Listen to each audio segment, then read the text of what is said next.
Hi everyone, this is Shamrani from Providence Life Design. I hope everybody is having as great of a day as possible.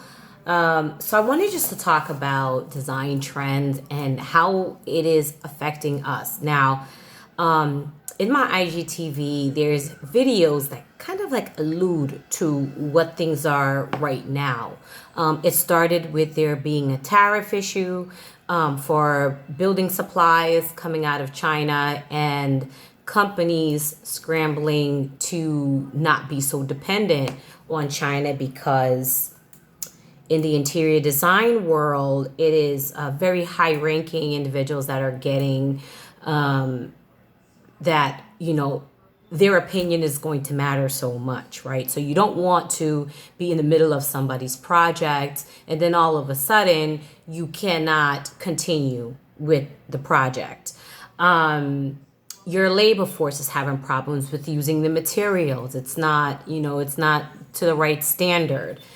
So all of these things have was affecting the housing building supply market, and now it's a whole nother animal. Now it's not just hard surfaces and things like that. Now it is actually setting the tone for the change that's going to happen in design. What I had appreciated about Miami vernacular design, right, as that Art Deco and all of that, is that it was true. It was true to what is here. It was true to its own existence. Many people, for an instance, had the terrazzo floors. They just didn't know it. Now the design market has created surfaces, tiles, large format tiles that are terrazzo, right? It's like everything comes back full circle and comes back to roost. Me personally, I think that when it comes to transitional spaces that are like trying to mix contemporary, I feel like this is like this very fine line before it goes from being actually transitional to being like borderline tacky. And thank goodness that is going to save itself.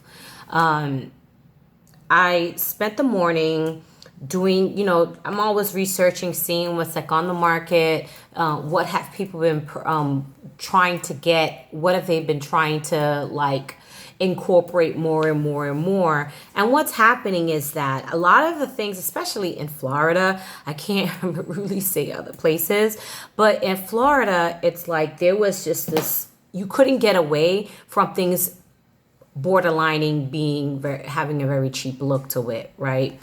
Because a lot of times developers are about the bottom line. Flippers, they're about the bottom line. I have pictures somewhere of like an example of a bad bathroom that you would see in a house that supposedly had a great new renovation. But the level of crazy that was in one space, it's like that's somebody who's clearly, they do not know what's going on in the market that's making them to even saying, okay, this is okay, or I'm going to leave it like this. So what's happening is that we are going back to traditional. You see, this is why I said that product of porcelain plank, I didn't see it going anywhere. I didn't see it being replaced by anything. What is happening is that there are manufacturers here stateside that make porcelain plank.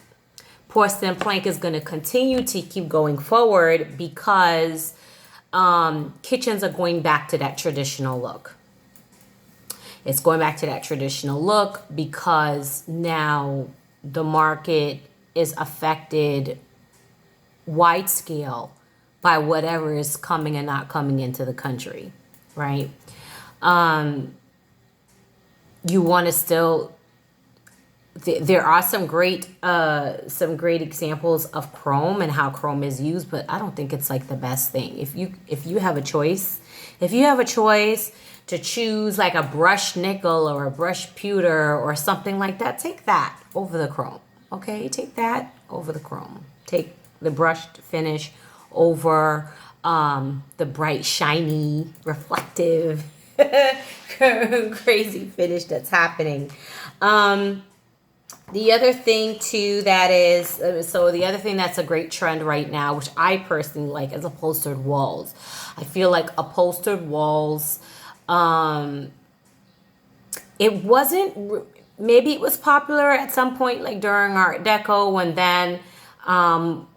when Art Deco kind of like made its way into not the residential, but where it went into that where people were just like they were living in the suburbs. So when suburbia started taking over and their rendition of Art Deco took over, that's where you did see like, upholstered walls and things like that. But it's coming back, and it is coming back with such an amazing vengeance. It is just such a beautiful example. There is examples of it probably here on my IG page. I just love upholstered walls. So upholstered walls, it is not, you're not going to see it in the lower end of interior design. If you are somewhere like a little over the lower end and you are like looking for like bedroom furniture and things like that, you're going to see even more simplistic renditions of upholstered headboards. So now the headboard is not only going to be the headboard that's upholstered, they're going to have additions and wings and pieces that you can purchase separately as well from the furniture maker. Or, most of it's priced separately because not everybody wants that. So they are making the upholstered look like, take up the majority of the space in your bedroom, where it's like ideally like the focal point or where you put your head. So you're going to see more upholstery going on over there. And the last thing that I want to talk about is just color. Most of our color paint suppliers, everybody chose their rendition of blue. Okay, the dark blues, we're getting into like somewhere around like the very like juvenile, some kind of went to the cerulean. Nothing is going towards the green color, just basic blue. Like, what do you think boyish blue looks like? There is a version of it that is, the favorite for the different paint suppliers for 2020. That was like the trend. So I'm like really glad about that, because blue was actually one of my clients, when her project is getting to that place, right? This is dark, but it's not that dark. It's dark on this video, but it's not that dark. It's a great color, blue. So we're like trying to find now another cabinet maker for that. That hasn't been going so good because of, this half shut down, kind of shut down, not really shut down. It's really, really weird what's going on. But that blue, that is going to be like in style for a while. Another thing that you can do is, if you have like a wraparound kitchen where your kitchen takes up like an entire end of a wing of your home and you have tons of counter space, you can make the body of your island that beautiful color that stands out. And then you can make the rest of the background cabinetry into like just a white color, or the shades of white or blue or dove that you're looking for. So you do have the option of doing that, where you can have your lower cabinetry a different color than your top cabinetry, or you can have everything like on a light neutral color against the wall, and then you can make sure that the case piece of the island is set apart with a great color. Your hardware finishes, we already mentioned that. We spoke about the chrome. There's so many beautiful renditions of a brushed metal that's on the market, from a light pale gold to rose golds to brasses, nickels, any cool color metal you could absolutely think of. So you want to make sure that all of that is still working for you. All right, guys. So this video is just a little update because in all of my getting, I have to get as much understanding as possible. And I'm constantly checking to see like, ooh, what's going on? What's new? What's better? Oh, there is one thing. So shaker cabinet isn't going isn't going anywhere anytime soon. That is still like the highly requested, like the most highly requested cabinet change. Even if if they're not doing like a full kitchen renovation, they are changing at least the doors. We're still, L shape is still quite popular in the kitchen. Kitchens with the eat-in kitchen option, that is making the dining room still obsolete. There's a video about that here on my IGTV. I do speak about that. And lastly, I did make a video about how mosaic is not obligatory, right? It's not obligatory. Like mosaics, you do not necessarily have to do that as a backsplash option. You can keep it, you can slab up, keep that neutral, whatever that neutral color is that you have for your countertops. You can bring that up on the walls. People are extending it so the backsplash is going all the way up to the ceiling. And let me see, engineered, not granite, but the let me see.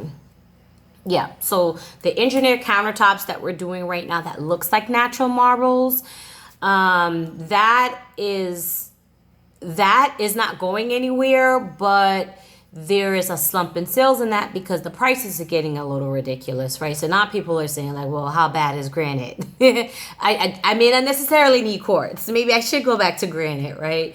So, but if you think about the functionality of it and you're an avid cooker, then it might make more sense to you to still use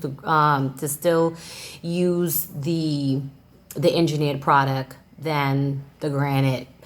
All right. So I hope this video is helpful if you're still musing and you're musing about and you're thinking about what can I do to change up my kitchen, because there's going to be tons of kitchen design. People are usually, most kitchens are done from an emotional standpoint, people wanting to improve their quality of life, to lead a healthier lifestyle. That's where all of this stuff comes from. That's why it's Providence Life Design. It's not just limited only to aesthetics and the basics of, can I just get a working kitchen in there? It's an entire lifestyle. It's like, can I stay organized? Does my pantry serve me? Can I see my food? Do I have enough countertop to display all of the fresh goodies that I'm buying? So a lot of it has to do with a healthy lifestyle, and it's emotional need that's making people want to like redo their kitchens. It's very rarely, because it's falling apart. So if you need consulting, that I can do virtually. I can assist you with that. My name is Shamrondi from Providence Life Design. My email address is designwithprovidence@gmail.com. And be blessed, stay healthy, and we could talk about what are we gonna do once all of this lifts. What can I do to make my kitchen better for me? All right, stay blessed, guys.